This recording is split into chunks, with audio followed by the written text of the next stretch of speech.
Alrighty, it was wonderful meeting you. Let's make sure we're in tune together.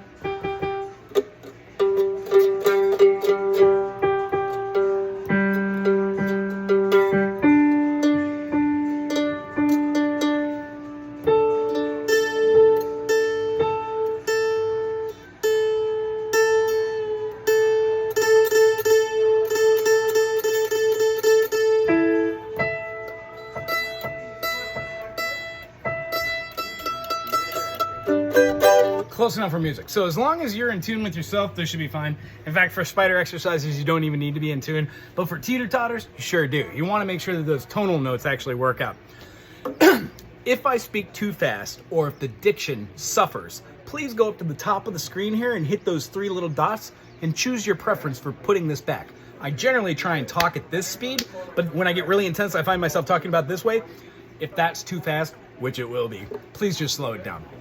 Or ask me and I'll try to dictate this a little bit slower. I don't want anything to get lost. These videos serve as a reminder for you. You can go back on this website and find these at any time. I hope I'll never take these down. I don't know why I would. They're all private just for you unless you want them to be made public. Other than that, I'll be doing this especially for you each week. All of these lessons pancake on top of each other until you have a huge mound of pancakes. We're gonna pour musical syrup all over the top and eat them up. Okay, so here's our first exercise. They're called spider exercises. It influences muscle memory between our fingers, our tendons, our ligaments, and then our hand. If you notice, when you make a chord, let's say a G chord, on your arm here, every time you move your fingers, those muscles move. What we want to do is we want to make those muscles move in the same way over and over and over again, so our brain has nerve synapses which fire and say, this is how I play a G, this is how I play an A, this is how I play a D. And every time we do it, it's the same, unless you choose for it to be different. So, what I was trying to display to you is every chord is made out of a note. Every note, when combined with another note, becomes a harmony. And when you've got more than two notes making that harmony, a third note, it's called a chord. Most chords, almost all chords, are made out of three notes, triads.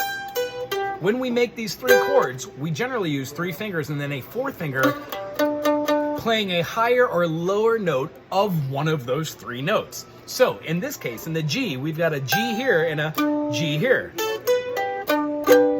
So when we play out our full tones, we can see ourselves as having a D major here with open notes.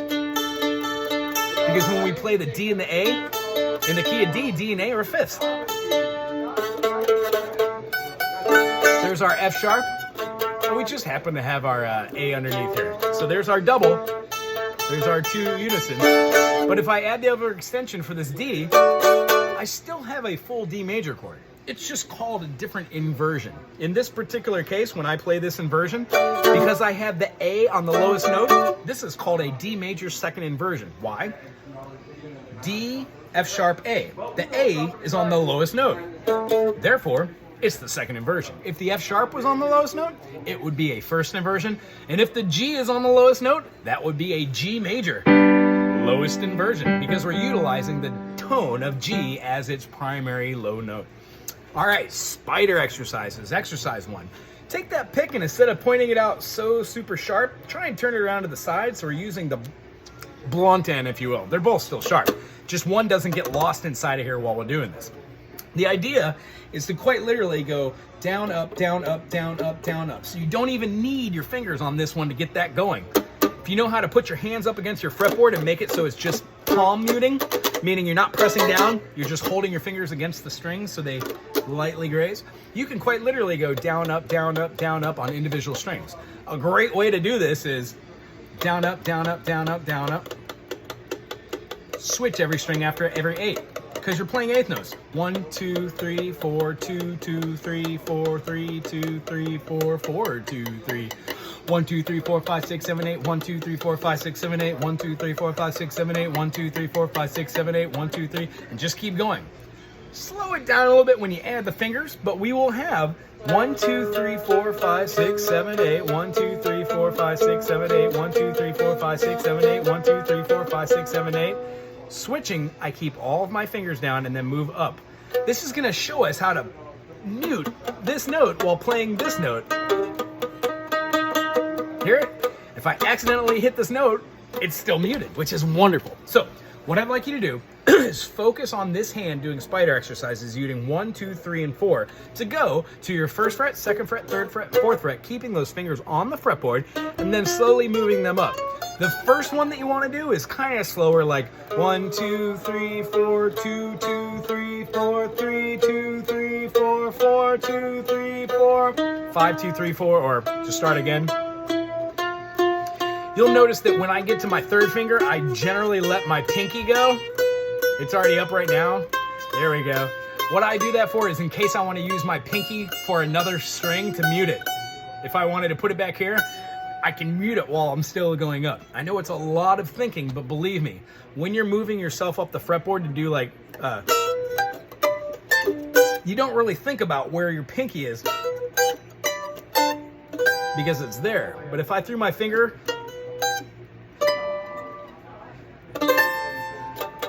I could play full chords utilizing that open note and muting this low G if it doesn't fit inside the chord. Cool? So spider exercises. 1, 2, 3, 4, 5, 6, 7, 8, 9, 10, 11, 12, 13, 14, 15, 16. When I play these 4 and go up to the 5th fret, I now have 5, 6, 7, 8. 5, 6, 7, 8, 5, 6, 7, 8, 5, 6, 7, 8. When I do 9, 10, 11, 12, 9, 10, 11, 12, 9, 10, 11, 12, 9, 10, 11, 12, I have just exhibited my 3 quadrants that go all the way from, let's say, the top note. A, B flat, B. Is that right? No, that's an E. E, F, F sharp, G, G sharp, A, B flat, B, C, C sharp, D, D sharp, E. So that is a full octave with 4, 4, and 4. 12 notes, 12 minor seconds, all the way up to your octave repeat. Try that on each note. Once you get that finger scale exercise, try doing your spiders maybe at the 5th fret. Whole purpose is to get all the way through it and to keep your fingers on and go back to that, feel that 1-4 distance, okay? Keep going with those. Spider exercises. They're gonna be your friends. Remember, they don't have to go really fast. Inevitably, you're gonna take this and turn it into anything you want. The one I've been doing lately is 1, 2, 3, 4, 2, 3, 4, 1, 3, 4, 1, 2, 4, 1, 2, 3. It looks like this.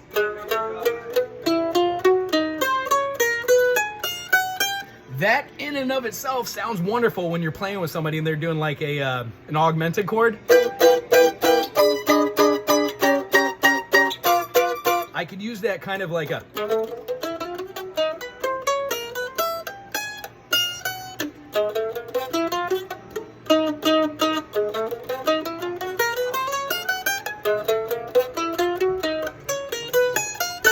kind of very outside the box, outside the box. So what we do is when we individually learn these spider exercises and we move them up and down, it correlates with our next teeter-totter. So our teeter-totter for this week is going to be G major, which has our second finger on the 3rd fret, 1st fret, 3rd fret. The reason why I'm showing you to do this is if you move your fingers from this off over to here, that over to there, and then bring the pinky on, you still get your G major, but now your first finger is available.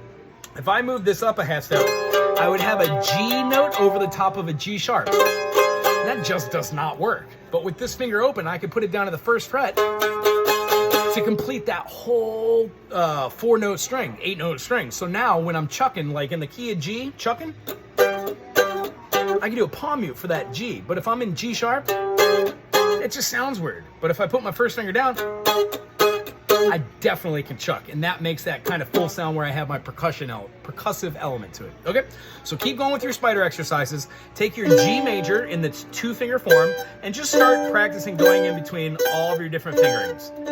Generally, the last fingering, the 3 and 4 finger, isn't that important. However, when you move it up, these fingers are definitely going to need to get stronger, and this does a great job at prepping them. So the 2 chords we're going to do are going to be a D major in its primal form, meaning we're going to have the 2 notes open here and just play the bookend. So 1 finger on the 2nd fret, 2nd finger on the 2nd fret on the extreme string bookend.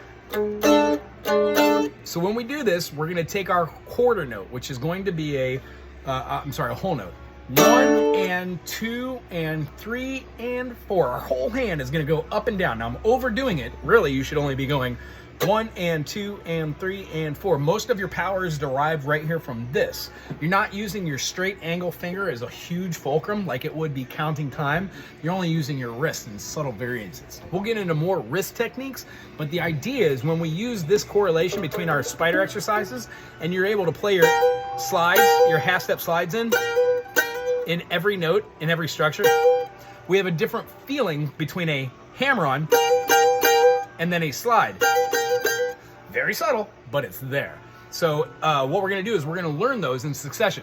But for today, our takeaway is spider exercises,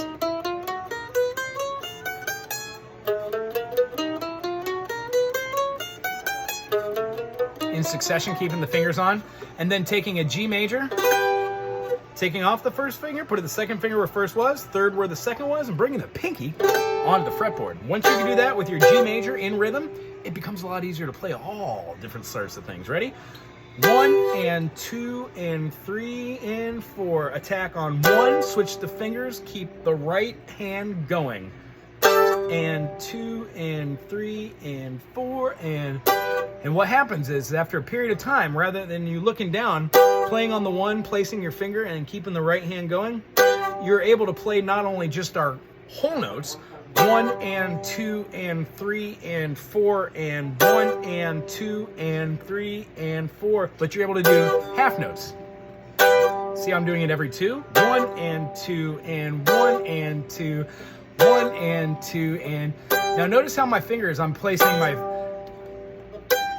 boom, boom, boom. At a certain period, they just start going together. So once you can do half notes as quarter notes on every beat, G, G, G, G, G, G, G, G, G, G, G, G, G, G, then you can do eighth notes. Then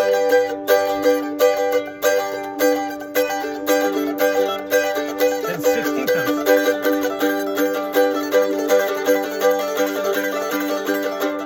Along those lines. We do that with every chord, like a D major. So we get used to switching between them. So when it comes down to doing licks like this,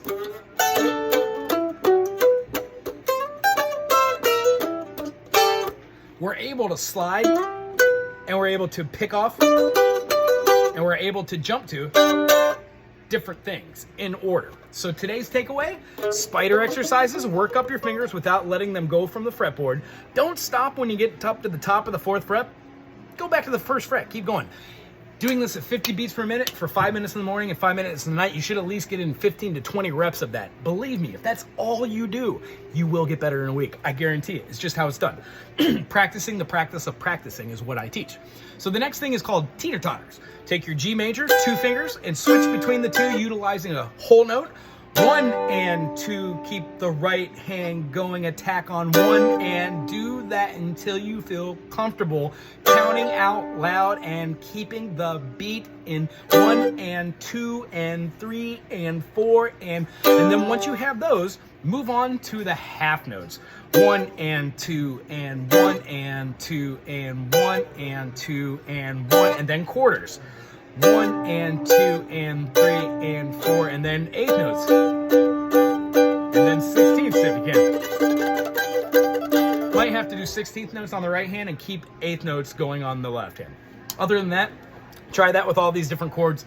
And if you want, notice when you're switching your G, how none of that really changes the actual tone of the notes. If you had a G and you put your furthest finger out, that's wonderful. But if you were to take that same G and scoot it up to an A, G, G sharp, A, wouldn't it be great to take this finger, play this whole G shape in a secondary fingering, and then use that first finger to play at the 2nd fret for a lower A chord? Sounds wonderful with different stuff. We're going to go over all this and more. I really hope you enjoyed it today. Remember, if you have any questions, put them in the comment section below, and I'll get back to you. Otherwise, I will see you same bat channel, same bat hour. See you next week. Aloha.